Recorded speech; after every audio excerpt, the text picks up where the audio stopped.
Pintu depan terbuka tanpa bunyi, dan angin malam menyusup membawa bau asing ke ruang tamu. Aku berdiri membeku, jantungku berdetak terlalu keras di telinga sendiri, merasa ada yang salah sebelum tahu apa itu. Lampu lorong masih menyala, tetapi bayangan di dinding bergerak tidak seperti biasanya. Aku sendirian, tak siap, sementara sesuatu, atau seseorang, jelas menguasai keadaan tanpa perlu suara. Aku menahan napas. Dalam keheningan itu, ada jeda aneh, 1 detik sunyi yang terasa lebih berat dari teriakan.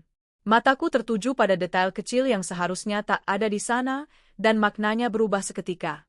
Sejak detik itu, rumah ini bukan lagi tempat aman. Tak ada teriakan, hanya dada yang sesak dan rasa dingin merambat perlahan. Aku sadar bahwa apapun yang akan terjadi, hidupku tak mungkin kembali sama. Pernahkah kamu merasakan firasat setajam ini, saat segalanya terasa runtuh tanpa suara? Pintu pagar berbunyi pelan, lebih pelan dari yang seharusnya. Aku sedang duduk di ruang tengah, lampu tidak sepenuhnya menyala, hanya cukup untuk mengusir bayangan. Suara itu membuat punggungku menegang. Setahun lamanya aku membayangkan bunyi ini, tapi ketika akhirnya datang, tubuhku justru menolak bereaksi seperti yang kuharapkan. Aku berdiri perlahan. Lantai keramik dingin di telapak kaki. Udara malam masuk bersama aroma asing, bau jalan, debu, dan sesuatu yang tak kukenal. Ketika pintu utama terbuka, aku melihat sosok yang sangat kukenal, tapi rasanya seperti sedang menatap orang lain. Dia berdiri di ambang pintu, lebih kurus, wajahnya kaku. Tidak ada senyum spontan. Tidak ada langkah cepat yang dulu selalu ia lakukan. Hanya tatapan singkat, seperti orang yang sedang memastikan sesuatu, bukan pulang ke rumah. Masuk, kataku akhirnya. Suaraku terdengar aneh di telingaku sendiri. Dia melangkah masuk tanpa menyentuhku. Tidak ada pelukan. Tidak ada tangan yang mencari. Jarak di antara kami terasa seperti ruang kosong yang sengaja dijaga. Pintu tertutup di belakangnya, dan suara itu terdengar terlalu final. Aku menatapnya dari dekat. Rambutnya lebih pendek. Matanya lelah, tapi bukan lelah karena rindu. Lebih seperti orang yang sudah terlalu lama berjaga. Jaketnya tidak ia lepaskan. Tas kecil tergantung di bahu, seolah ia tidak berniat tinggal lama. Kamu kelihatan sehat, kataku, mencari sesuatu yang aman untuk diucapkan. Ayah, jawabnya singkat. Kami berdiri saling berhadapan beberapa detik terlalu lama. Jam dinding berdetak keras. Setiap detiknya terasa seperti pertanyaan yang tidak diucapkan. Aku menunggu penjelasan. Setahun bukan waktu yang sebentar. Setahun tanpa kabar, tanpa jejak, tanpa kepastian hidup atau mati. Tapi dia berjalan melewatiku menuju ruang tamu, duduk di kursi yang sama seperti dulu, dengan posisi yang sedikit berbeda. Punggungnya tidak lagi bersandar santai. Ia duduk tegak, waspada. Aku menyeduh teh. Tangan gemetar sedikit saat menuang air panas. Bunyi air mendidih terlalu keras. Aku berharap rutinitas kecil ini bisa menormalkan suasana. Dulu, kepulangannya selalu diiringi canda ringan. Sekarang, dapur terasa seperti tempat asing. Ketika aku kembali membawa 2 cangkir, ia tidak menyentuh apapun di meja. Pandangannya berkeliling rumah, seperti orang yang sedang memeriksa ulang sebuah lokasi. Matanya berhenti sejenak di foto pernikahan kami di dinding. Tidak ada reaksi. Tidak ada senyum kecil yang dulu selalu muncul. Kamu tidak tanya apa-apa, tanyanya tiba-tiba. Aku menahan napas. Pertanyaan itu terasa terbalik. Aku menunggu, jawabku. Dia mengangguk pelan, tapi tidak mulai bicara. Keheningan kembali jatuh. Aku menyadari sesuatu yang kecil tapi mengganggu, cara ia bernapas. Pendek. Terkontrol. Seperti orang yang sudah terbiasa menahan diri. Setahun lalu, malam terakhir sebelum ia menghilang, ia juga seperti ini. Pendiam. Tidak banyak bicara. Saat itu aku mengira ia hanya lelah. Aku tidak bertanya lebih jauh. Aku menyesalinya sekarang. Aku pikir, kamu tidak akan kembali, kataku akhirnya. Ia menatapku. Tatapan itu dingin, tidak marah, tidak hangat. Neutral. Itu yang paling menakutkan. Aku harus, katanya. Harus, bukan ingin. Bukan rindu. Harus, Kalimat itu menempel di kepalaku. Aku duduk di seberangnya. Jarak kami masih aman, terlalu aman untuk dua orang yang seharusnya sudah lama terpisah. Aku memperhatikan detail-detail kecil. Tengganya, ada bekas luka tipis di pergelangan yang tidak pernah ada sebelumnya. Kuku-kukunya pendek, rapi, seperti orang yang terbiasa hidup teratur di bawah aturan orang lain. Jam tangan yang dulu selalu ia pakai sudah tidak ada. Kamu tinggal di mana selama ini? Tanyaku. Ia mengalihkan pandangan. Hanya sesaat, tapi cukup untuk membuat dadaku mengencang. Pindah-pindah. Jawaban yang tidak menjawab apa-apa. Aku mengangguk seolah mengerti, padahal tidak. Aku mencoba meyakinkan diri bahwa trauma bisa mengubah orang. Bahwa setahun adalah waktu yang cukup untuk menghapus kebiasaan lama. Namun rumah ini merespons kehadirannya dengan cara yang aneh. Udara terasa berat. Bahkan suara kipas angin terdengar berbeda. Setiap sudut yang dulu hangat kini terasa seperti sedang mengamati kami. Aku bangkit untuk membuka jendela, mencari udara segar. Saat aku kembali, ia berdiri di dekat pintu kamar, memegang gagangnya, tapi tidak masuk. Kamar kita masih sama, kataku. Ia menarik tangannya, lalu mengangguk. Nanti lagi, kata yang menggantung tanpa kepastian. Kami makan malam tanpa banyak bicara. Ia makan perlahan, seperti menghitung setiap suapan. Aku kehilangan selera. Aku lebih sibuk mengamati, mencoba mengenali kembali orang yang duduk di depanku. Setiap kali aku merasa ada sedikit keakraban, ia menarik diri. Malam semakin larut. Hujan mulai turun, tipis tapi konstan. Aku berharap hujan bisa menenggelamkan kecanggungan ini. Setelah makan, ia membersihkan piringnya sendiri, terlalu rapi, terlalu mandiri. Tidak ada gerakan spontan yang dulu selalu membuatku merasa dibutuhkan. Ada yang harus aku lakukan malam ini, katanya sambil mengambil tasnya. Jangan berdegup. Sekarang? Ia mengangguk. Sebentar. Aku tidak bertanya kemana. Entah kenapa, aku takut mendengar jawabannya. Aku hanya mengangguk dan berdiri mematung saat ia membuka pintu. Sebelum keluar, ia berhenti, menoleh sebentar. Aku tidak sendiri, katanya pelan. Kalimat itu jatuh seperti benda berat. Aku membuka mulut, tapi tidak ada suara yang keluar. Ia tidak menunggu reaksiku. Pintu tertutup, dan aku berdiri sendirian di ruang tengah, mendengarkan hujan dan detak jam yang semakin keras. Aku duduk kembali, napasku pendek. Kalimat itu berputar-putar di kepalaku. Tidak sendiri. Dengan siapa? Sejak kapan? Kenapa baru sekarang dikatakan? Aku menatap pintu depan, berharap ia kembali dan menjelaskan semuanya. Tapi yang kudengar justru suara langkah lain di luar. Lebih ringan. Lebih pelan. Suara yang berhenti tepat di depan pintu. Bel pintu berbunyi sekali. Malam itu, rasa curiga berubah menjadi ketakutan nyata. Bel pintu itu seperti jarum. Tajam, singkat, tapi menyisakan nyeri yang lama. Aku berdiri terlalu cepat sampai kursi bergeser dan menimbulkan bunyi memekik di lantai. Hujan di luar masih turun, membuat kaca depan bergetar halus. Rumah terasa lebih sempit, seperti menahan napas bersamaku. Aku melangkah ke pintu dengan langkah yang kupaksa stabil. Tenggeng ke menyan tegagong, Dinjen. Di sisi lain, ada keheningan yang sengaja ditahan. Aku membuka sedikit, rantai pengaman masih terpasang. Dari celah itu, aku melihat perempuan muda berdiri di teras. Rambutnya basah, menempel pada pipi.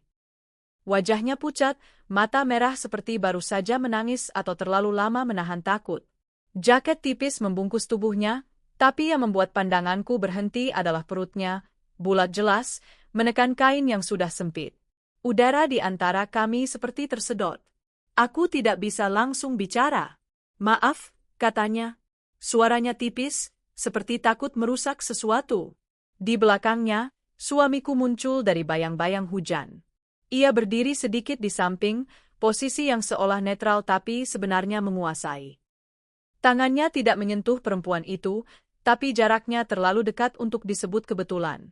Ia menatapku tanpa ekspresi, seolah aku yang harus mengerti, seolah ini urusan yang sudah diputuskan dan aku hanya menerima hasilnya. Buka, katanya pelan. Kata itu bukan permintaan. Nada suaranya rata. Aku membuka rantai pengaman dengan gerakan yang terasa seperti menyerahkan sesuatu. Pintu terbuka lebih lebar. Perempuan itu melangkah masuk, menunduk, menahan napas, seperti orang yang memasuki rumah orang lain untuk pertama kalinya. Tetes air menetes dari ujung rambutnya ke keramik, membentuk garis kecil yang mengarah ke ruang tamu. Suamiku masuk terakhir, menutup pintu perlahan, dan bunyi kaitnya terdengar seperti klik pengunci di kepalaku. Aku berdiri di sana, tidak bergerak. Mereka berdiri di ruang tengah, dan rumahku mendadak bukan milikku sepenuhnya. Namanya Mira, kata suamiku. Dia akan tinggal di sini. Kalimat itu jatuh tanpa peringatan. Aku menatapnya, menunggu tambahan, menunggu alasan, menunggu apapun yang bisa membuatnya terdengar kurang gila. Tapi tidak ada. Hanya suara hujan, kipas angin, dan napas kami yang tidak sinkron. Aku menelan ludah. Dia siapa? Mira menatap lantai. Tangannya memegang tali tas kecil, jemarinya putih karena terlalu kuat menggenggam. Suamika menggila napas pendek, sila pertanyaan kemerapakan. Kamu tidak perlu tahu semuanya. Tidak perlu tahu. Itu yang ia pilih untukku setelah setahun menghilang. Aku tertawa kecil tanpa suara, lebih seperti keluarnya udara dari dada yang terhimpit. Tidak perlu tahu, kataku, lirih, tapi tajam. Jiamiu. Mira berkedip cepat, seperti menahan air mata yang sudah terbiasa ditahan. Suamiku tidak bereaksi pada kata hamil. Ia hanya menatapku dengan ketenangan yang mengusik. Dia perlu tempat aman, katanya. Sementara. Lagi-lagi kata itu, seperti karet yang ditarik panjang, bisa kapan saja diputuskan sesuai kehendaknya. Aku memandang Mira lagi. Perutnya jelas, bukan sekadar kembung. Usianya mungkin pertengahan 20. Wajahnya tidak seperti perempuan yang baru jatuh cinta dan menang. Ia lebih mirip orang yang terseret dalam sesuatu yang terlalu besar. Aku menunjuk kursi. Duduk. Mira bergerak ragu, lalu duduk di ujung sofa. Ia duduk seperti sedang menunggu hukuman. Suamiku tidak duduk. Ia berdiri, menonton kami, seperti sutradara yang memastikan adegan berjalan sesuai skenario. Aku berjalan ke dapur. Tanganku butuh sesuatu untuk dipegang. Aku mengambil gelas, menuang air putih. Airnya bergetar sedikit karena tanganku tidak stabil. Dalam kepalaku, kalimat-kalimat bertabrakan. Setahun hilang, pulang membawa perempuan hamil, meminta diterima. Tapi di permukaan, aku harus tetap tenang. Aku tidak boleh meledak. Ledakan hanya akan membuatku terlihat lemah. Saat aku kembali, suamiku menatap jam dinding. Seolah waktu miliknya. Minum, kataku pada Mira, meletakkan gelas di meja. Mira mengangguk kecil, memegang gelas dengan dua tangan, seperti benda itu hangat dan satu-satunya yang bisa ia percaya. Ia minum sedikit. Tangan kirinya gemetar. Aku menatap suamiku. Kamu pulang tanpa kabar. Tanpa penjelasan. Lalu kamu bawa dia. Dan kamu bilang dia akan tinggal di sini. Ia menatapku balik. Aku tidak minta kamu senang. Kamu minta aku menerima. Jawabannya sederhana. Menakutkan karena sederhana. Seolah perasaanku bukan bagian dari persamaan. Aku duduk, tapi punggungku tidak menyentuh sandaran. Aku ingin siap berdiri kapan saja. Anaknya? Anak siapa? Mira menarik napas. Hidungnya bergetar. Ia menoleh ke suamiku cepat, seolah mencari izin untuk menjawab. Suamiku menjawab lebih dulu. Tidak penting. Kalimat itu seperti tamparan tanpa tangan. Aku merasa darah naik ke wajah, tapi aku menahan. Aku memandang Mira. Dalam tatapannya ada rasa malu yang dalam, tapi juga ada sesuatu yang lain, ketakutan yang sudah lama. Berapa bulan? Tanyaku, lebih kepada Mira. 6, jawabnya pelan. Hanya satu kata, tapi cukup untuk membuat ruang tamu terasa lebih dingin. 6 bulan. Suamiku hilang setahun. Hitungannya masuk. Terlalu masuk. Aku menatap suamiku lagi. Kamu bilang kamu harus pulang, kataku, mengingat kata-katanya tadi. Harus karena apa? Ia mendekat beberapa langkah. Jaraknya kini dekat, terlalu dekat. Aku bisa mencium bau hujan di jaketnya, bau logam samar, seperti besi yang basah. Ia bicara pelan, tapi jelas. Karena kamu masih istriku. Dan rumah ini atas nama kita. Kalimat itu terdengar seperti fakta administratif, bukan ikatan. Ia menggunakan kata-kata yang dingin, legal. Bukan, aku kangen. Bukan, aku salah. Bukan, aku minta maaf. Hanya status, kepemilikan, nama di dokumen. Aku merasakan sesuatu runtuh pelan-pelan di dalam dada. Bukan sekali runtuh, tapi seperti retakan yang menyebar, pelan dan tak bisa dihentikan. Mira menyeka pipinya cepat. Saya tidak mau bikin masalah, katanya, buru-buru, seperti ingin menyelamatkan situasi. Saya cuma... Suamiku mengangkat tangan sedikit, isyarat diam. Mira langsung berhenti bicara. Aku memperhatikan itu. Gerakan kecil, tapi efeknya besar. Ia menurut tanpa protes. Seperti sudah terbiasa. Aku menatap suamiku, lalu Mira, lalu kembali ke suamiku. Ada sesuatu yang salah. Bukan hanya soal pengkhianatan. Ada dinamika kuasa yang terlalu jelas. Aku bisa tidur di kamar tamu, kata Mira pelan, suara bergetar. Saya bisa bantu bersih-bersih. Kata-kata itu seperti daftar permohonan agar diterima. Aku tahu rasa itu. Rasa ingin bertahan di tempat yang bukan milikmu. Tapi aku juga tahu ini bukan urusan simpati. Ini hidupku yang sedang diambil inci demi inci. Suamiku duduk akhirnya, tapi bukan di sofa. Ia duduk di kursi single dekat pintu, posisi strategis. Ia bisa melihat kami, pintu depan, lorong kamar. Seolah ia sedang menjaga sesuatu, atau memastikan tidak ada yang keluar tanpa sepengetahuannya. Kamu bisa tidur di kamar kita? Katanya tiba-tiba, menatapku. Aku di ruang kerja. Aku menatapnya, tidak percaya. Ruang kerja itu kecil, penuh dokumen lama. Ia seperti menawarkan pengorbanan, tapi justru terdengar seperti keputusan yang menutup celah untuk berdebat. Ia menempatkan dirinya sebagai orang yang baik, yang mengalah, sehingga aku yang menolak akan terlihat egois. Aku merasakan cemburu yang tidak meledak, tapi merayap. Cemburu bukan karena takut kehilangan suami, rasanya sudah terlambat untuk itu, tapi karena aku dipaksa menonton rumahku berubah menjadi panggung yang ia atur. Kenapa sekarang? Tanyaku. Kenapa kamu bawa dia ke sini? Suamiku menatap lurus, tanpa kedip. Karena tidak ada pilihan lain. Kalimat itu membuatku merinding. Orang yang benar-benar tidak punya pilihan biasanya terlihat panik, berantakan, memohon. Suamiku terlalu tenang. Terlalu siap. Seolah ia sudah memikirkan semua jawabannya. Aku menatap Mira, mencoba membaca apapun yang bisa kubaca. Mira, katakapelan. Kamu kenal suamiku dari mana? Mira membuka mulut, lalu menutupnya lagi. Matanya kembali melirik suamiku. Ia menggeleng kecil, hampir tak terlihat. Suamiku bicara dulu. Jangan tanya dia. Aku merasakan napasku tersendat. Kenapa? Karena dia capek. Karena kamu tidak mau. Ia menatapku lebih tajam. Untuk pertama kalinya malam itu, ada sedikit perubahan di wajahnya. Bukan marah besar, tapi tanda bahwa aku mulai mengganggu alurnya. Kamu mau bikin ini sulit? Tanyanya. Aku menatap balik. Kamu sudah bikin ini mustahil. Keheningan jatuh. Mira menunduk lebih dalam. Aku bisa mendengar napasnya berat, tersengal pelan.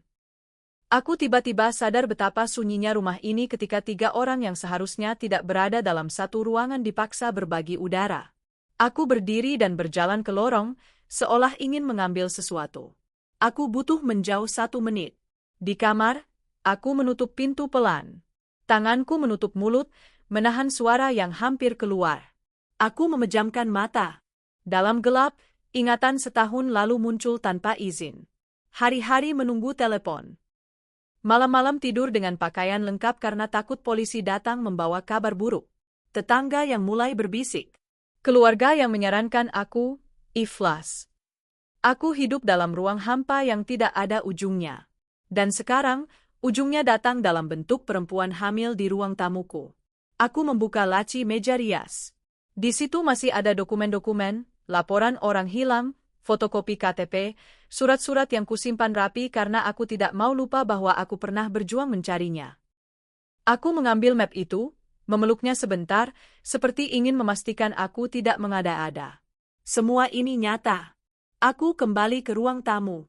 Suamiku berdiri sekarang, dekat jendela, menatap hujan. Mira duduk diam. Aku meletakkan map di meja, bunyinya keras. Aku lapor orang hilang, kataku, suara datar tapi penuh tekanan. Aku cari kamu. Aku datang ke kantor polisi. Aku ke rumah teman-temanmu. Aku hubungi keluargamu. Kamu tahu itu? Ia menoleh pelan. Aku tahu. Kamu tahu, tapi kamu diam. Ia tidak membantah. Ada yang menghubungiku selama kamu hilang, kataku, mencoba menguji reaksinya.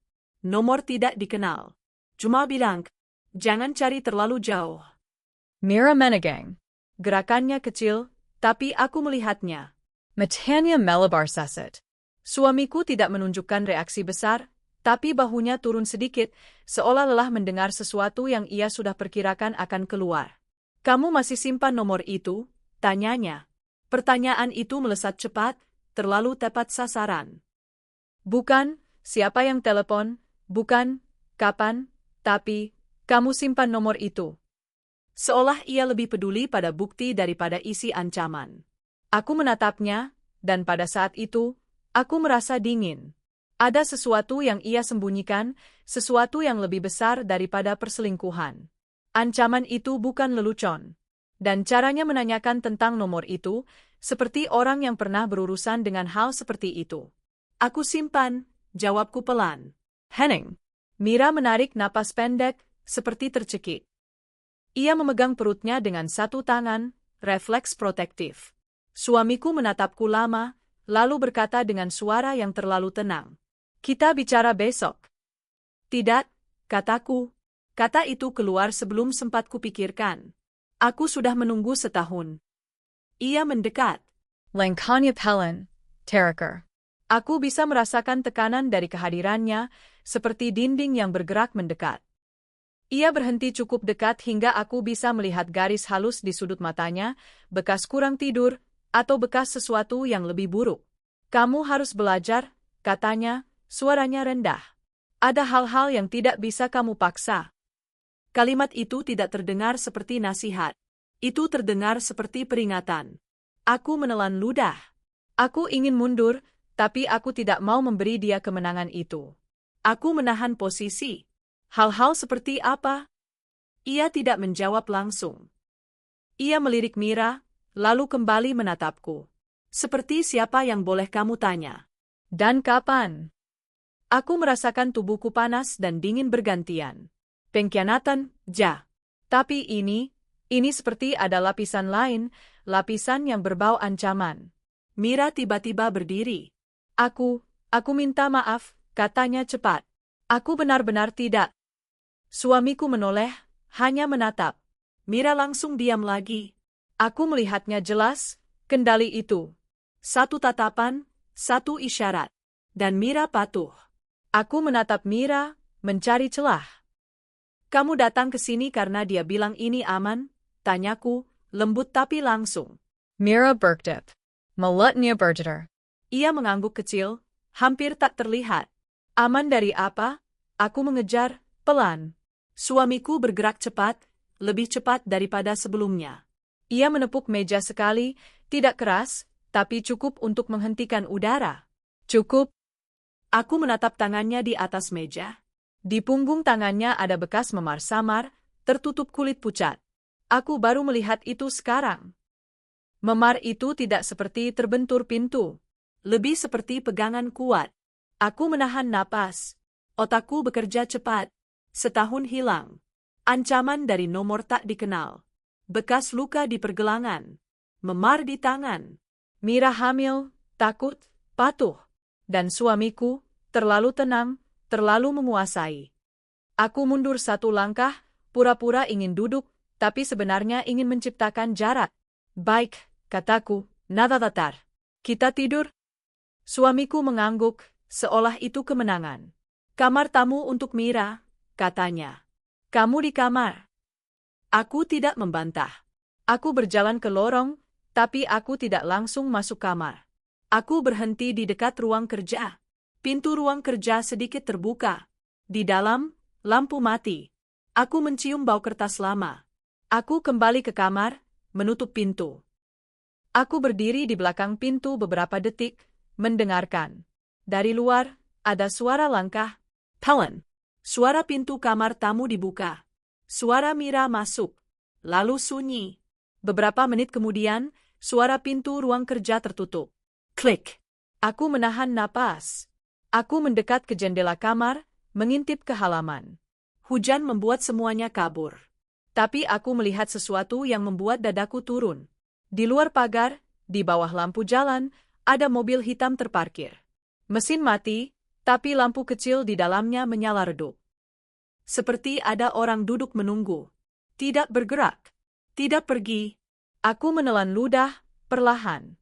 Aku tidak pernah melihat mobil itu di lingkungan ini. Dan malam ini, suamiku pulang setelah setahun hilang, membawa perempuan hamil, lalu ada mobil hitam menunggu di luar. Aku meraih ponsel di meja samping tempat tidur. Tenggeng ke Bergeter.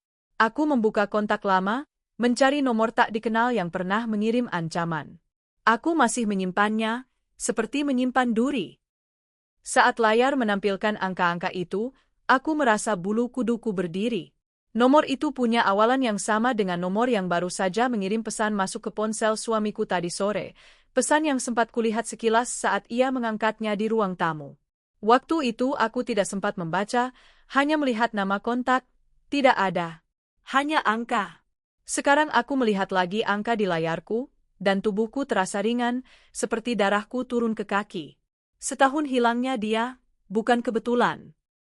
Aku mematikan lampu kamar, berdiri dalam gelap, menatap jendela. Mobil hitam itu masih di sana. Dan di luar, hujan terus jatuh, seolah mencoba menutupi sesuatu yang seharusnya tidak kulihat. Aku tidak tidur malam itu. Bahkan setelah hujan berhenti dan rumah tenggelam dalam keheningan yang lebih menakutkan, mataku tetap terbuka. Setiap bunyi kecil terdengar seperti sinyal. Pipa air. Daun jatuh. Suara napas orang lain di rumah yang kini terasa asing. Aku bangun sebelum subuh, tanpa alarm. Jam dinding menunjukkan pukul 4 lewat sedikit. Tubuhku lelah, tapi kepalaku berisik. Aku duduk di tepi ranjang, mendengarkan. Dari kamar tamu, terdengar suara Mira bergerak pelan, mungkin ke kamar mandi. Dari ruang kerja, tidak ada suara. Itu lebih mengganggu. Aku berdiri dan membuka pintu kamar perlahan. Lorong gelap, hanya ada cahaya kecil dari dapur. Aku berjalan tanpa menyalakan lampu, seperti pencuri di rumah sendiri. Aku berhenti di depan ruang kerja.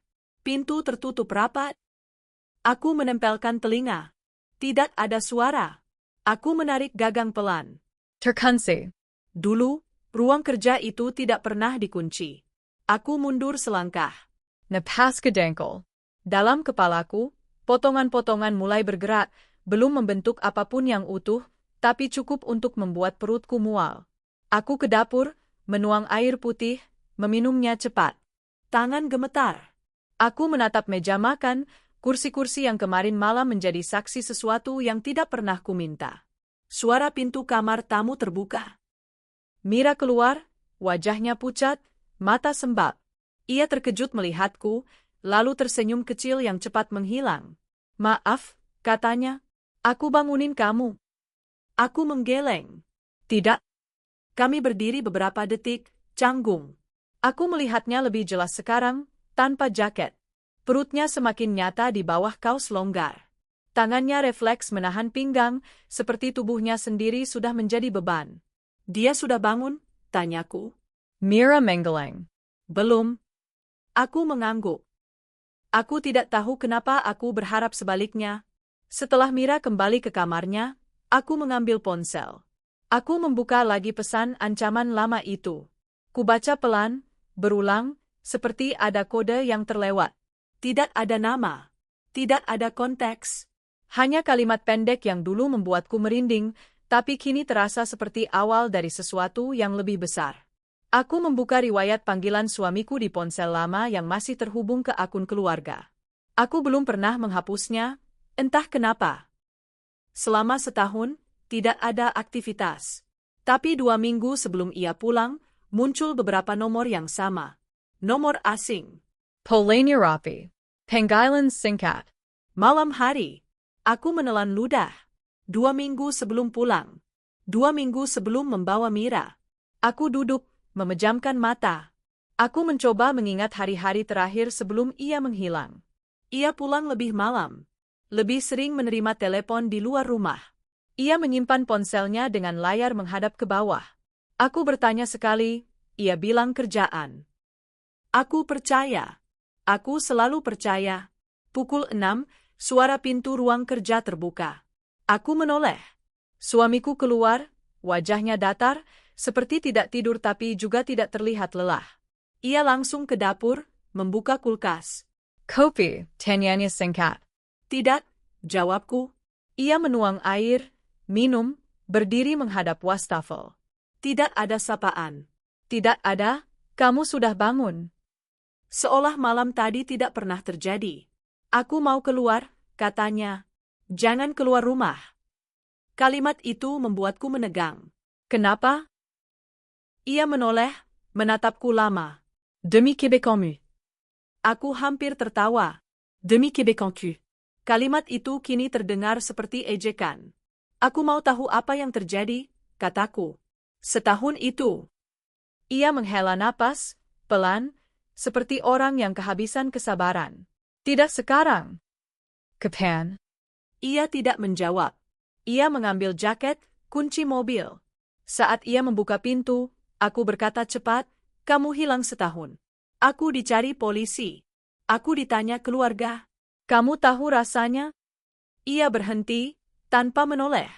Aku tahu. Kamu tahu, tapi kamu pilih diam. Ia menoleh sekarang. Tadapannya Dinjen. Karena itu satu-satunya cara. Cara untuk apa? Kata-kata itu menggantung di udara. Pintu tertutup. Suara mobilnya menjauh. Aku berdiri di dapur, sendirian lagi, dengan pertanyaan yang semakin berat. Hari itu berjalan lambat, seperti sengaja menguji kewarasanku. Mira lebih banyak di kamar. Sesekali aku mendengar suara ia menelepon seseorang, berbisik. Aku tidak menguping, tapi aku mencatat jamnya.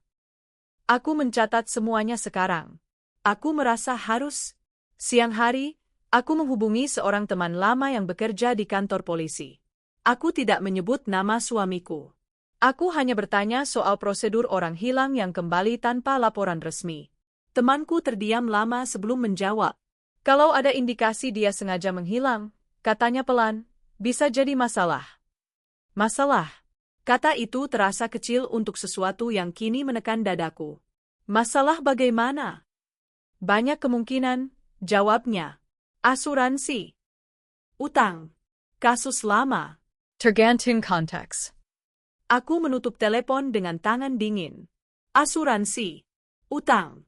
Kasus lama. Kata-kata itu berputar, mencari tempat untuk menancap. Aku teringat formulir-formulir yang kutandatangani tahun lalu saat semua orang mendesakku mengurus kemungkinan terburuk. Aku tidak pernah mencairkan apapun, tapi namaku ada di sana. Tanda tanganku. Perniatanku. Aku duduk di ruang tamu, memandang foto-foto lama di dinding. Kami tersenyum.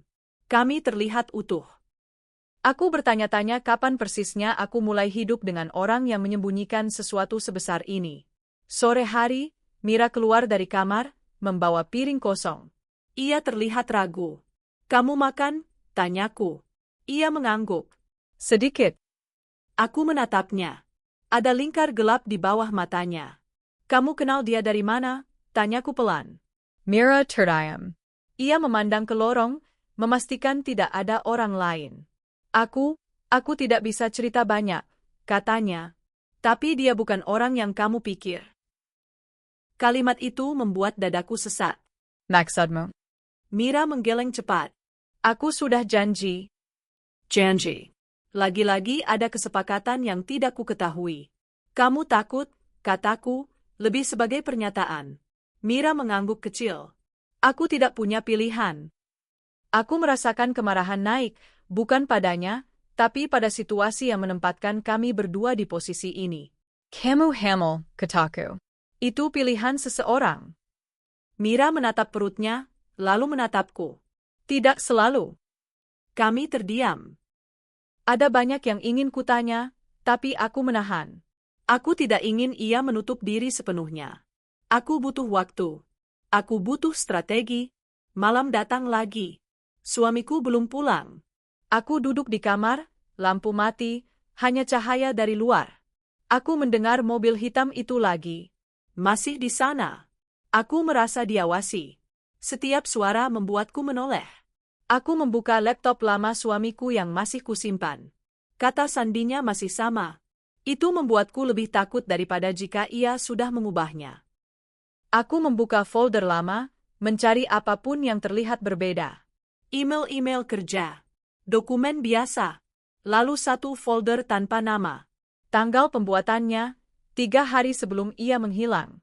Di dalamnya ada salinan kontrak, nama-nama yang tidak kukenal, angka-angka besar, dan satu file audio. Aku memutarnya dengan volume rendah. Suara-suara laki-laki, berbicara cepat, tegang. Nama suamiku disebut. Kata, utang. Kata, waktu. Kata, keluarga. Aku menghentikan audio itu dengan jari gemetar. Keringat dingin mengalir di punggungku. Ini bukan sekadar perselingkuhan. Ini bukan sekadar orang yang kabur dari rumah. Ini sesuatu yang menyeretku tanpa persetujuanku. Aku menutup laptop, mendengarkan suara detak jantungku sendiri. Di luar, suara mobil hitam akhirnya pergi. Tapi kelegaan tidak datang. Yang datang justru kesadaran yang menusuk. Jika suamiku terlibat dalam sesuatu yang ilegal, dan aku istrinya, namaku di dokumen, rumah ini atas nama kami. Aku tidak hanya menjadi korban emosional. Aku bisa menjadi bagian dari masalah hukum yang tidak ku mengerti sepenuhnya. Aku duduk di lantai, bersandar keranjang, napasku berat. Aku memeluk lutut, mencoba menenangkan diri. Aku marah. Aku hancur. Aku merasa bodoh karena percaya. Tapi di balik semua itu, ada satu hal yang mulai tumbuh, pelan tapi pasti. Naluri bertahan hidup. Saat kebenaran menyakitkan mulai terbuka, aku tahu aku tidak bisa lagi menunggu jawaban. Aku harus mencarinya sendiri. Aku mulai mengunci pintu kamar setiap malam. Bukan karena aku takut seseorang masuk, tapi karena aku perlu satu ruang yang tidak bisa disentuh siapapun. Suara klik kunci itu menjadi penanda kecil bahwa setidaknya ada satu batas yang masih bisa kuatur sendiri. Pagi-pagi di rumah ini berubah. Tidak ada lagi obrolan ringan. Tidak ada rutinitas lama. Setiap gerakan terasa diawasi. Setiap kata harus ditimbang. Aku belajar bicara seperlunya, mendengarkan lebih banyak. Aku berhenti bertanya langsung. Aku mulai mencatat di kepala. Suamiku kembali dengan pola baru. Ia selalu tahu kapan aku di dapur, kapan aku sendirian. Ia muncul tanpa suara, berdiri di ambang pintu, menatap seolah ingin memastikan aku tidak melakukan sesuatu yang salah. Tatapannya tenang, tapi di balik itu ada tekanan halus yang terus bekerja. Kamu kelihatan capek, katanya suatu pagi. Aku memang capek, jawabku. Ia tersenyum kecil. Aku juga. Kalimat itu terdengar seperti ajakan berbagi, tapi bagiku itu peringatan. Ia ingin menyamakan posisi kami. Menyamarkan perbedaan antara orang yang hilang setahun dan orang yang menunggu setahun. Mira semakin sering terlihat. Ia duduk di ruang tamu, menonton televisi tanpa benar-benar menonton. Kadang ia menyentuh perutnya, kadang hanya menatap kosong. Kehadirannya konstan, seperti jam pasir yang terus mengingatkanku bahwa waktu berpihak pada orang lain. Aku bikin sup, katanya suatu siang. Kata dokter bagus. Aku mengangguk. Aku tidak menolak. Aku tahu jika aku menolak, suamiku akan mengubahnya menjadi bukti bahwa aku tidak punya empati. Ia pandai mengumpulkan narasi. Ia pandai menempatkanku sebagai orang yang harus mengerti. Saat kami makan bertiga, suamiku bercerita tentang masa sulitnya. Tentang orang-orang yang mengecewakan. tentang keputusan-keputusan berat yang harus ia ambil. Ia tidak pernah menyebut detail. Ia tidak pernah menyebut kesalahan. Semua terdengar seperti pengorbanan. Aku lakukan semua itu, katanya pelan, supaya kita bisa bertahan. Kita. Kata itu lagi. Ia terus menarikku ke dalam lingkaran yang tidak pernah kupilih. Aku menatap mangkukku. Sup Teresa Hambar. Aku tidak minta kamu melakukan apapun, kataku. Ia menghela napas panjang. Kamu tidak akan mengerti. Nada suaranya tidak marah.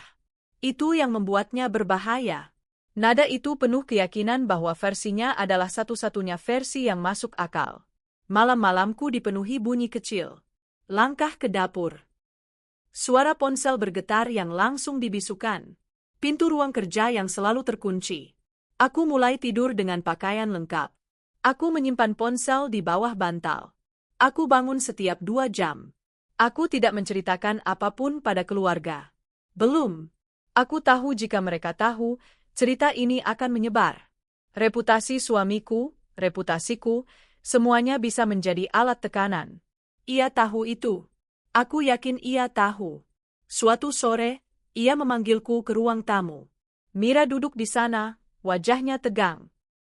Kita perlu bicara, katanya. Aku berdiri, tidak duduk. Aku ingin posisi yang mudah pergi. Tentang apa? Ke depan, jawabnya. Tentang kita. Aku menunggu.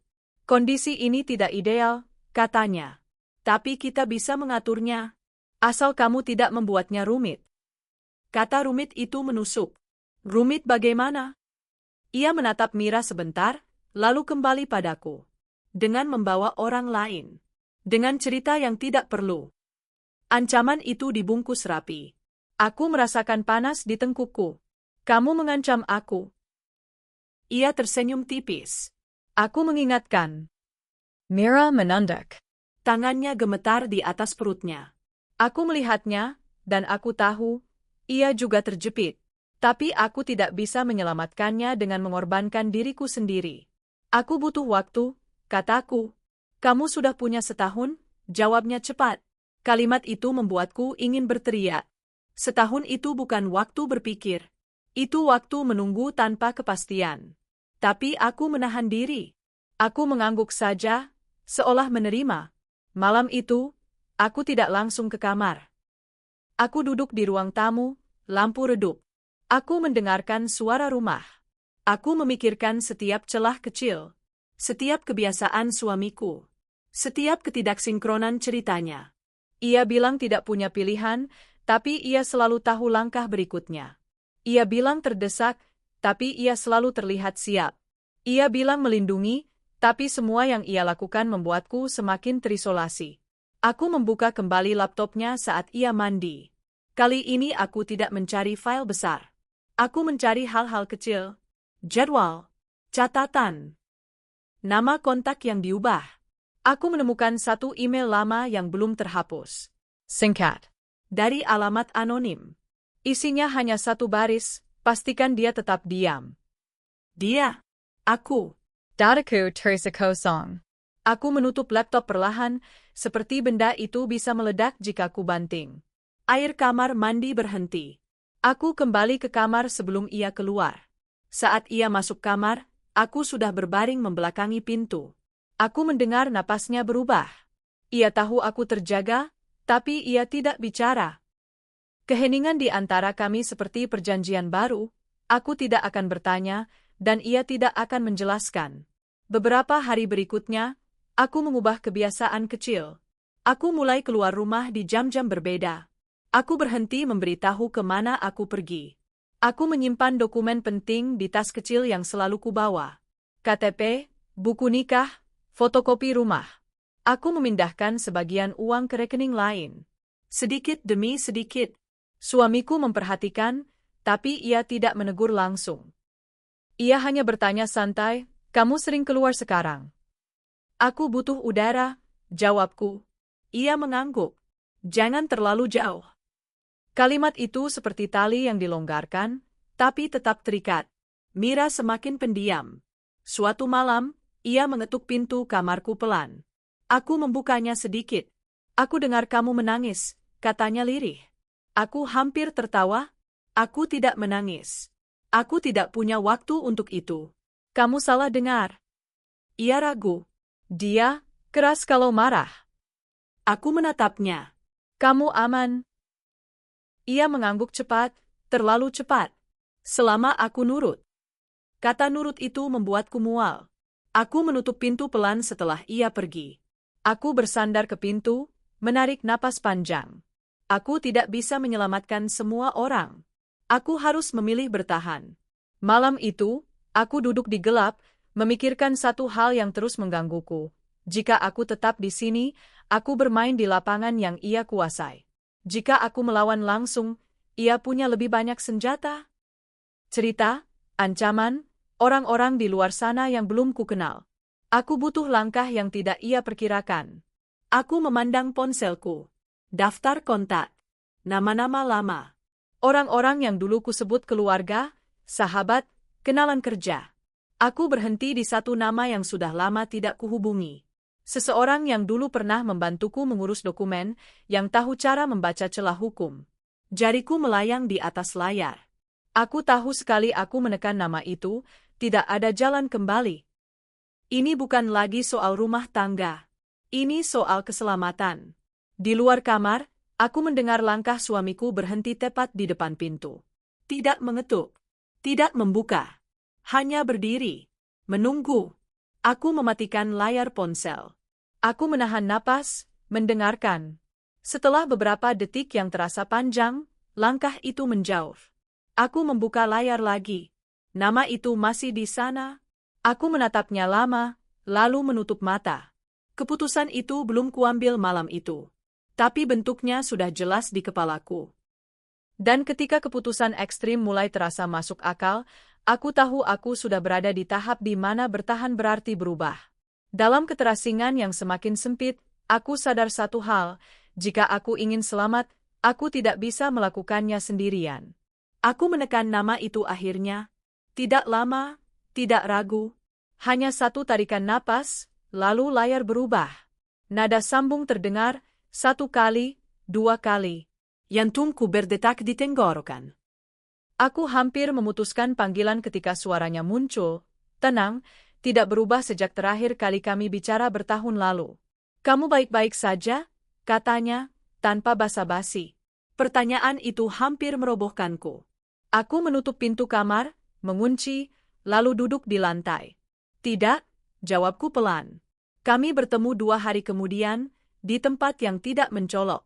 Warung kopi kecil di pinggir jalan, dekat kantor kecamatan, tempat orang-orang datang dan pergi tanpa saling memperhatikan.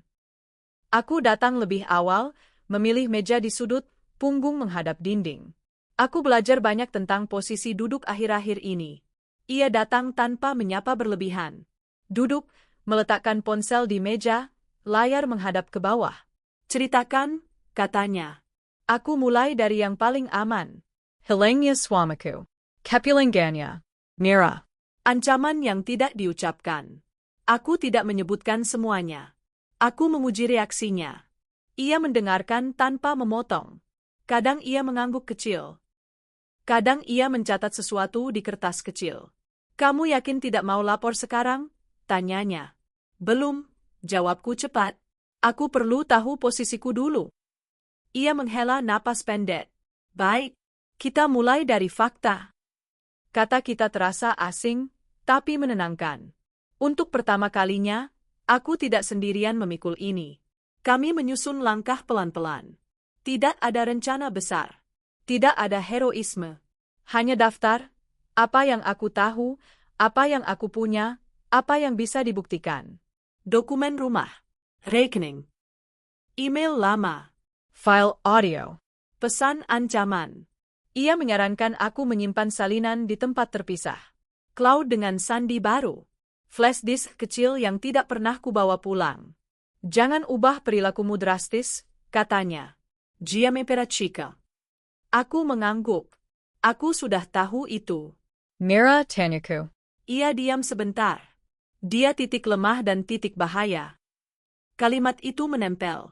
Titik lemah dan titik bahaya. Dua hal yang tidak boleh disentuh sembarangan. Di rumah, aku mulai bermain peran dengan lebih rapi. Aku kembali ke rutinitas lama secukupnya. Memasak. Membersihkan. Tersenyum kecil ketika perlu. Suamiku terlihat lebih santai. Ia mengira tekanannya berhasil. Kamu sudah lebih tenang, katanya suatu malam. Aku capek bertengkar, jawabku. Ia mengangguk, puas. Aku menyimpan kata-kata itu sebagai bukti betapa mudahnya ia menafsirkan ketenanganku sebagai penyerahan. Mira beberapa kali mencoba mengajakku bicara. Aku tidak menolaknya, tapi aku tidak memberi ruang terlalu banyak. Aku belajar menunggu momen. Aku belajar membaca bahasa tubuhnya. Ketika ia bicara, matanya selalu mencari pintu. Ketika suamiku pulang, bahunya naik, napasnya pendek.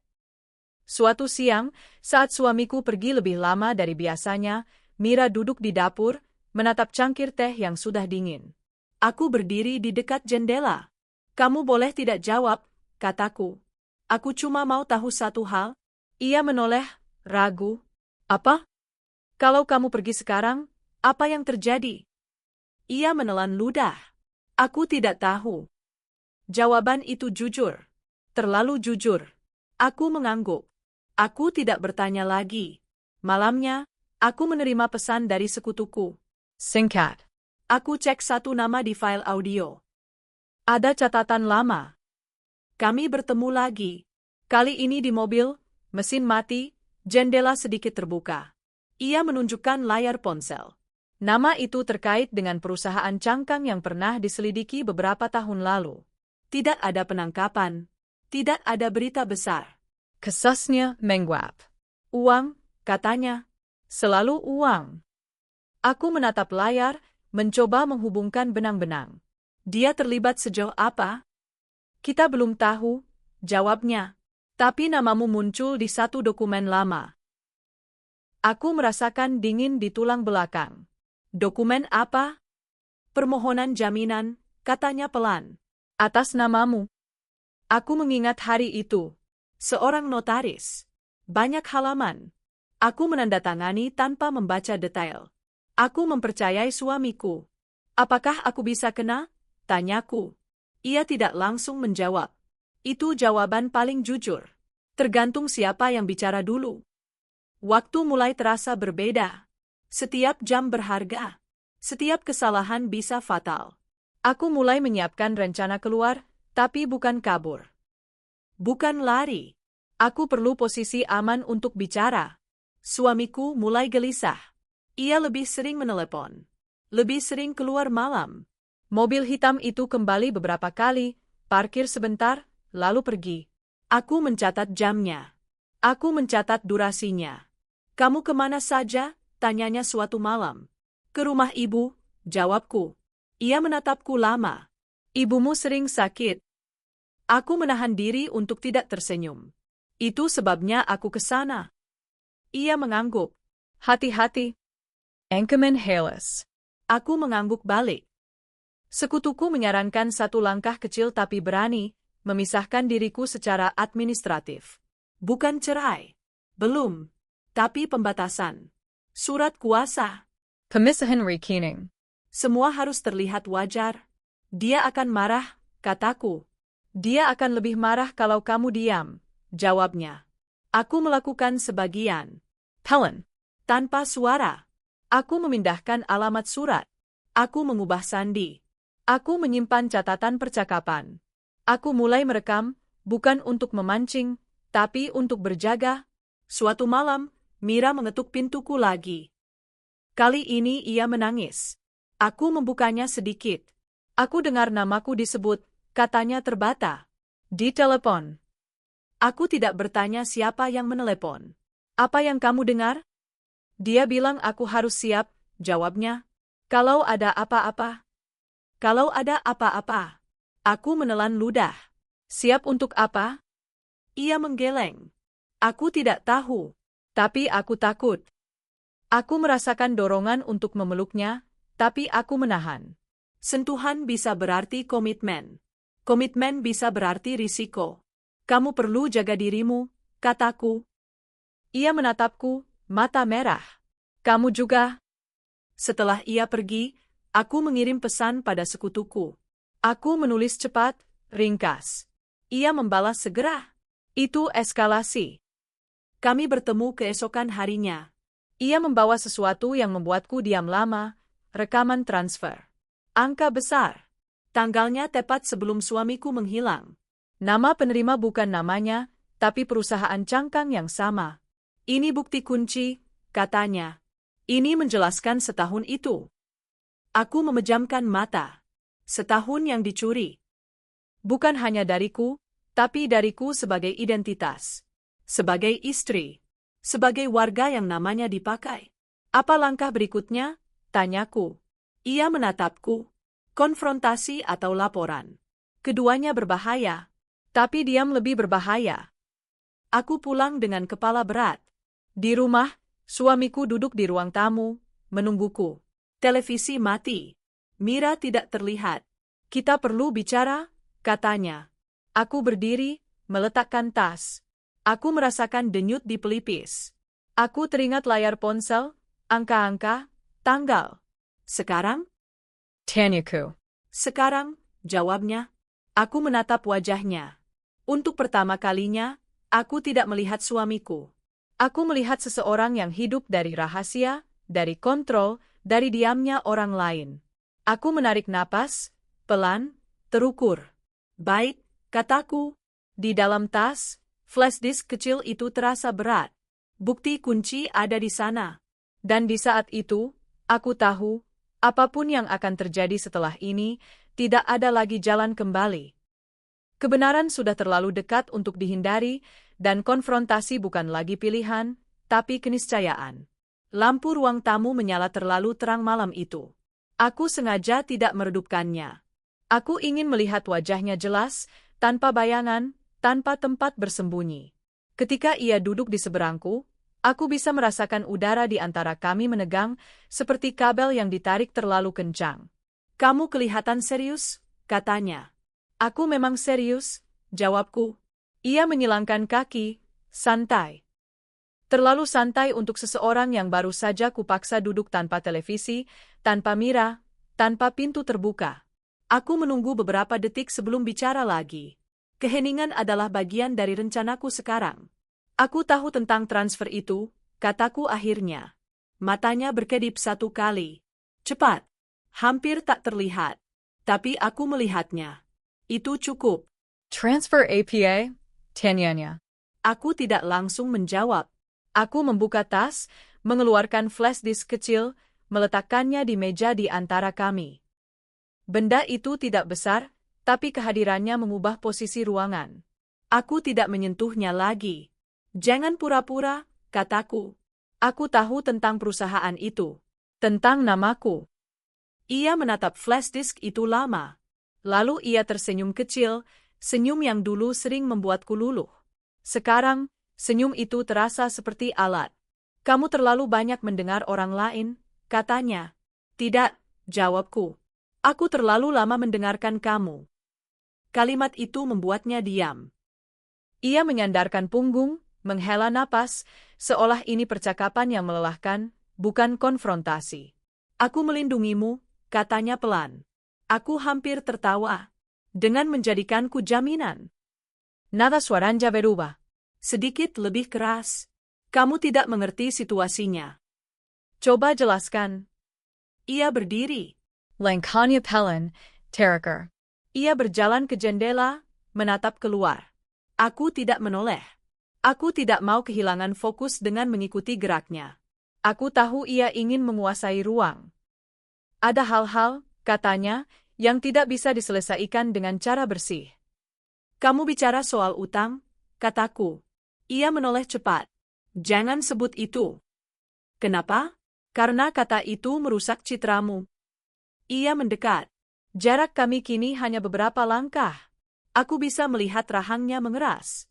Aku lakukan itu supaya kita tidak kehilangan semuanya. Kita, tanyaku. Atau kamu? Ia terdiam. Di lorong, aku mendengar langkah kaki. Mira muncul di ambang pintu, wajahnya pucat. Ia berhenti ketika melihat kami. Aku menoleh padanya. Kamu bisa masuk, kataku. Swamika menali tajam. Tidak. Aku berdiri. Jarak henka membuatnya terkejut saset. Dia bagian dari ini, kataku. Atau kamu masih mau pura-pura? Mira melangkah masuk perlahan. Tangganya jamatar. Ia berdiri dekat pintu, seperti ingin mudah keluar jika perlu. Aku melihat suamiku menatapnya, ada peringatan dalam tatapan itu. Biasanya, itu cukup untuk membuatnya diam. Kali ini, ia menelan ludah, tapi tetap berdiri. Kamu bilang rumah ini aman, kata Mira pelan. Kamu bilang tidak akan ada yang kenapa-kenapa. Suamiku menutup mata sesaat, lalu membukanya lagi. Ini bukan waktunya. Kalau bukan sekarang, kataku, kapan? Aku mengambil napas panjang. Aku membuka flash disk itu, menyodorkannya sedikit ke arahnya. Aku tahu tanggalnya. Aku tahu jumlahnya. Aku tahu kenapa kamu menghilang setahun. Ia menatap benda itu lagi. Tangganya menjpol. Kamu tidak tahu semuanya. Aku tahu cukup, jawabku. Ia tertawa pendek, tanpa humor. Cukup untuk menghancurkan kita? Tidak, kataku. Cukup untuk menghentikan kamu. Kalimat itu membuat suasana berubah. Ia tidak lagi berpura-pura tenang. Bahanya menegang. Suaranya turun, lebih dalam. Kamu pikir kamu punya kendali sekarang? Aku berdiri lebih tegak. Jantungku berdebar, tapi aku tidak mundur. Aku pikir kamu kehabisan pilihan. Ia menoleh ke Mira. Kamu dengar ini? Mira mengenggak pelan. Aku dengar. Aku bilang apa soal bicara? Tanyanya. Mira menutup mata. Aku capek takut. Kata itu menggantung di udara. Capek takut. Aku merasakan sesuatu retak. Bukan di diriku, tapi di dirinya. Topeng itu. Topeng orang yang selalu menguasai. Kamu janji, lanjut Mira, suaranya bergetar. Kamu bilang setelah ini selesai, aku aman. Suamiku menghela napas kasar. Aku bilang aku akan urus. Dengan caramu, potongku. Dengan caramu selalu. Ia menatapku dengan kemarahan yang akhirnya muncul. Kamu tidak tahu apa yang aku hadapi. Saratakan, kataku. Sekarang? Ia terdiam lama. Lampu berdengung halus.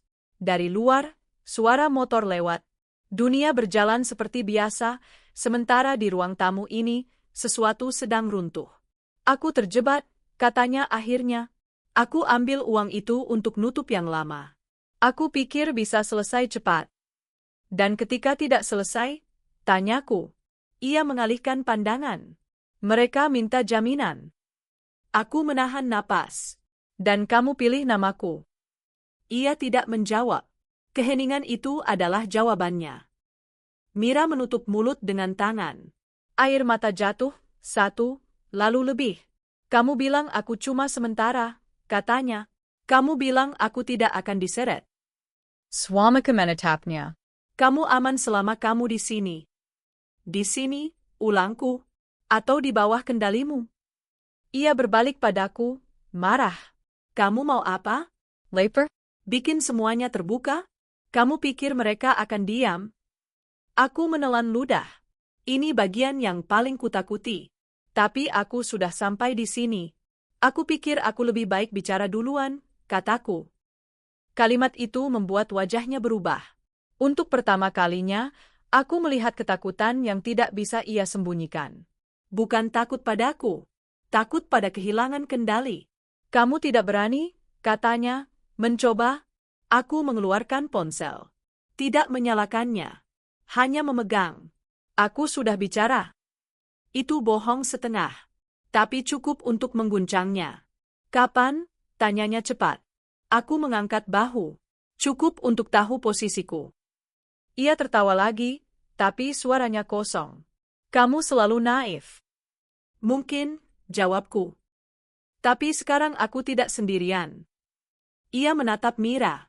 Mira tidak menghindar. Ia menatap balik, matanya merah, tapi tegas. Aku tidak mau ikut bohong lagi. Suamiku memejamkan mata lama. Ketika ia membukanya, suaranya lebih pelan. Aku tidak berniat menyakitimu. Kamu berniat menyelamatkan dirimu, kataku. Dengan apapun. Ia duduk kembali, seperti kehilangan tenaga. Kalau aku jatuh, katanya, kalian ikut. Itulah pengakuannya. Tidak langsung, tapi jelas. Ia mengaku tahu risikonya, dan ia tetap memilih menyeret kami. Aku merasakan dingin merambat. Tapi bersamaan dengan itu, ada kejelasan yang aneh. Tidak ada lagi ruang abu-abu. Tidak ada lagi harapan palsu. Terima kasih, kataku pelan. Ia menatapku bingung. Untuk apa? Untuk jujur, jawabku. Akhirnya, Mira terasak. Aku meliriknya. Kamu dengar itu, kataku. Sekarang kamu tahu. Ia mengangguk, ketakutan dan tekad bercampur. Suamiku berdiri lagi. Kamu mau apa sekarang? Aku menatapnya. Wajah yang pernah kucintai. Wajah yang kini asing. Aku mau keluar dari ini, kataku. Dengan caraku. Ia mendekat satu langkah. Aku tidak mundur. Kamu pikir ini selesai? Aku menggeleng. Tidak. Tapi ini dimulai. Keheningan kembali turun. Tidak ada lagi teriakan. Tidak ada lagi penjelasan. Hanya 3 orang yang berdiri di titik tanpa kembali. Dan di saat itu, dengan pengakuan yang akhirnya terucap, aku tahu, keputusan akhir tidak bisa lagi ditunda. Aku menandatangani berkas itu tanpa gemetar. Tangan kiriku menahan kertas, tangan kanan menorehkan namaku dengan tekanan yang stabil. Di ruangan kecil itu, bau kertas dan tinta terasa tajam, seperti penanda bahwa sesuatu telah berakhir tanpa perlu suara. Sudah yakin? Tanya orang di seberang meja. Aku mengangguk. Sudah. Tidak ada musik dramatis. Tidak ada tangis. Hanya bunyi stapler, lalu map ditutup. Aku berdiri, menarik napas panjang, dan untuk pertama kalinya dalam waktu lama, napasku terasa utuh. Aku tidak pulang ke rumah hari itu. Aku menuju tempat yang netral, kantor kecil dengan dinding pucat, kursi plastik, dan pendingin ruangan yang terlalu dingin. Di sana, aku menyerahkan salinan-salinan yang sudah kusiapkan. Dokumen. Rekomen. Catatan. Aku bicara pelan, terstruktur, tanpa emosi berlebih. Emosi adalah kemewahan yang tidak bisa kubawa ke ruangan ini. Risikonya besar, kata orang itu. Kamu siap? Aku tidak siap, jawabku jujur. Tapi aku sudah selesai takut. Kata-kata itu tidak terdengar berani. Mereka terdengar lelah. Namun lelah yang tidak lagi lumpuh. Berita itu menyebar lebih cepat dari yang kuduga. Keluarga menelepon. Tetangga bertanya dengan suara ditahan. Beberapa menyarankan damai. Beberapa mengingatkanku pada nama baik. Aku mendengarkan, mengucapkan terima kasih, lalu menutup telepon. Aku tidak membantah. Aku tidak menjelaskan. Penjelasan hanya akan membuka pintu bagi penilaian yang tidak kubutuhkan. Ia datang malam itu, berdiri di ambang pintu seperti orang yang kehilangan alamat. Aku membukanya secukupnya. Kamu serius? Tanyanya. Aku sudah daftar, jawabku. Wajahnya berubah, bukan marah besar, tapi retak halus yang sulit disembunyikan. Kamu menghancurkan semuanya. Aku menghentikan kebohongan, kataku. Ia menggeleng, tertawa pendek. Kamu pikir mereka akan membelamu? Aku menatapnya, tenang. Aku tidak minta dibela. Ia melangkah maju. Aku tidak mundur. Tarik itu, katanya, kita bisa atur. Tidak, jawabku. Kata itu sederhana. Tapi beratnya membuat udara di antara kami seperti membeku. Kamu berutang padaku, katanya, mencoba satu kartu terakhir. Aku menghela napas. Aku berutang pada diriku. Ia diam lama. Lalu suaranya turun, dingin. Kamu menceret semua orang. Aku berhenti diseret, jawabku. Ia menatapku seolah mencari celah, mencari sisa keraguan. Tidak ada. Aku menutup pintu pelan. Di balik pintu, aku mendengar napasnya terputus. Lalu langkah menjauh. Di hari-hari berikutnya, aku mengosongkan rumah itu. Bukan dengan marah. Dengan ketelitian. Setiap barang ku pegang sebentar, lalu ku pilih, simpan, berikan, buang. Tidak ada upacara perpisahan. Hanya kerja sunyi yang melelahkan, tapi membersihkan. Mira datang pagi itu, berdiri canggung dengan tas kecil. Matanya merah, tapi punggungnya lebih tegak. Aku pergi, katanya. Aku mengangguk. Kamu aman? Ia ragu, lalu mengangguk lagi. Aku akan mencoba. Aku membuka laci, mengeluarkan amplop. Ini alamat, kataku. Dan nomor. Ia menerima dengan tangan gemetar. Terima kasih. Kamu tidak berutang apapun, kataku. Ia menelan ludah. Aku minta maaf. Aku menatapnya lama. Kita berdua dipakai, kataku. Itu saja. Ia pergi tanpa menoleh. Aku menutup pintu, dan rumah itu terasa kosong untuk pertama kalinya, kosong yang jujur. Sidang pertama singkat. Formal. Kata-kata teknis mengisi ruangan. Aku duduk tegak, mendengarkan, menjawab seperlunya. Ia menatapku sesekali, mencoba membaca wajahku. Aku tidak memberinya apa-apa.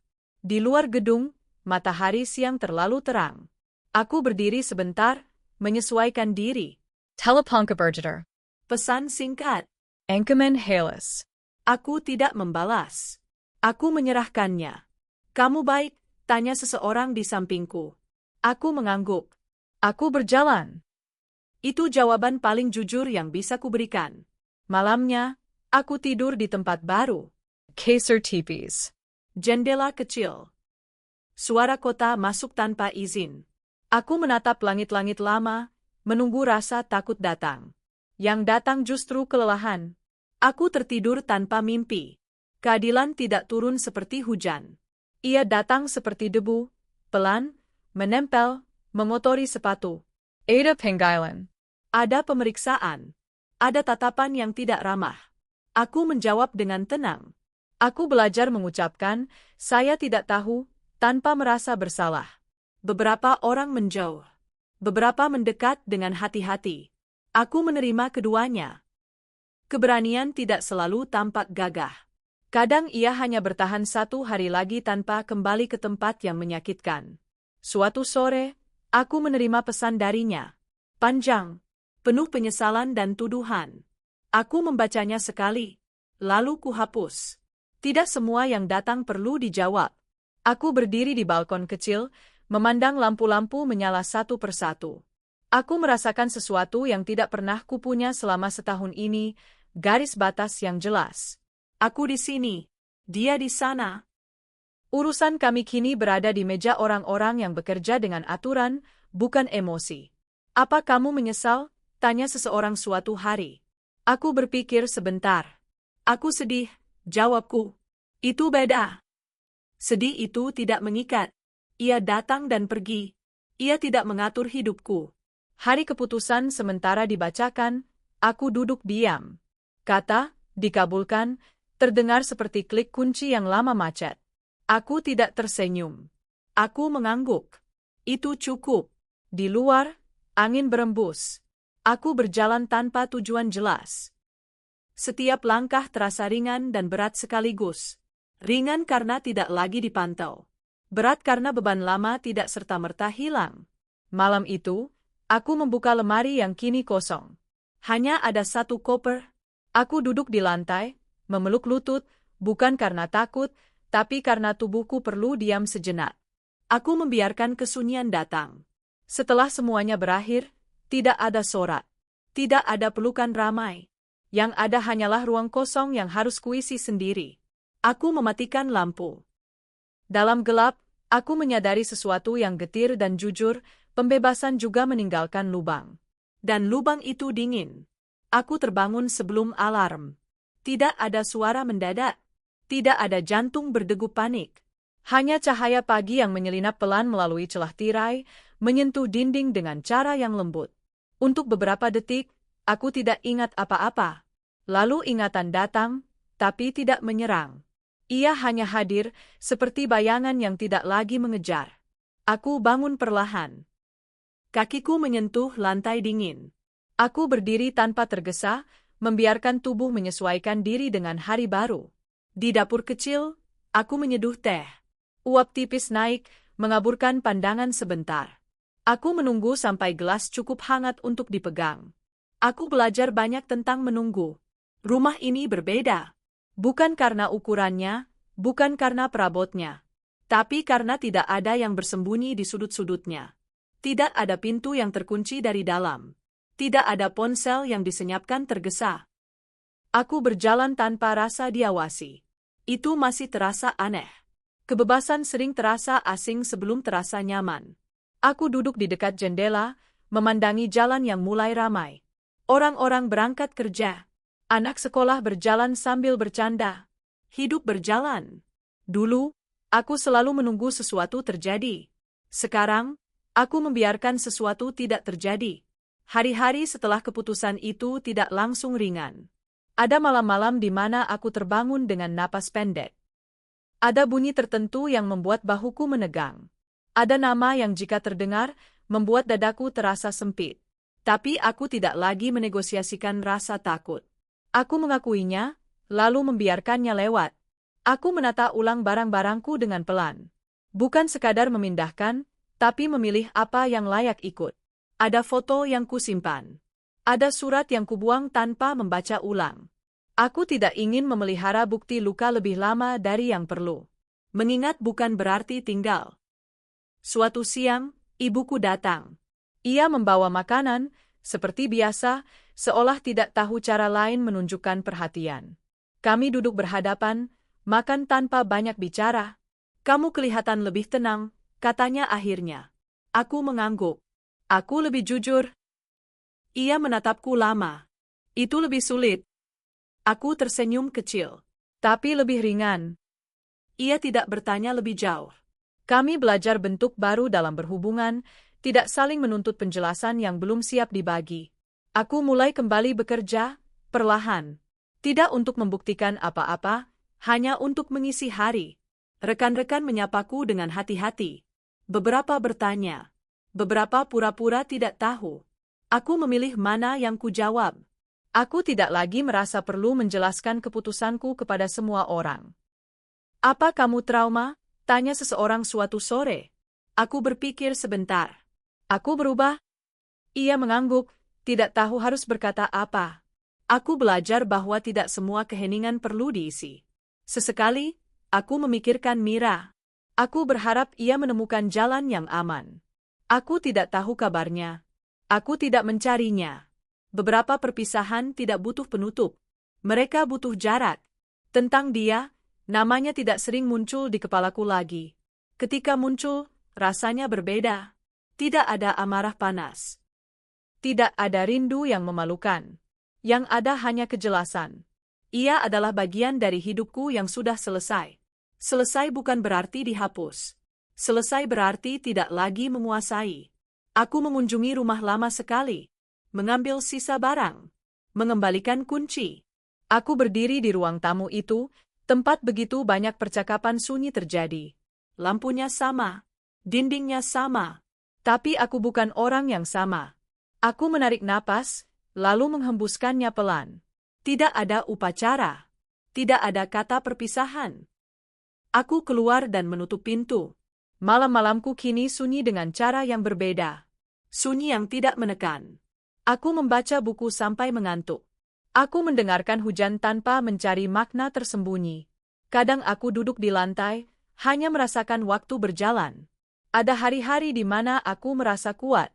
Ada hari-hari di mana aku hanya cukup. Aku berhenti mengejar versi diriku yang sembuh sepenuhnya. Aku menerima versi yang ada hari ini. Kamu sendirian? Tanya seseorang suatu kali. Aku tersenyum. Aku utuh. Jawaban itu mengejutkanku sendiri. Utuh tidak selalu berarti ramai. Utuh berarti tidak terpecah oleh ketakutan. Aku mulai menata rutinitas kecil, berjalan pagi, menulis daftar belanja, merapikan meja sebelum tidur. Hal-hal sederhana yang dulu terasa remeh kini menjadi jangkar. Trauma sering mencuri kendali atas hal kecil. Aku merebutnya kembali satu persatu. Kadang aku berbicara pada diriku sendiri, pelan, di depan cermin. Bukan untuk menguatkan, tapi untuk mengingatkan. Bahwa aku pernah berada di tempat gelap, dan aku keluar bukan karena keberanian besar, tapi karena keputusan kecil yang konsisten. Aku tidak lagi menghindari kenangan.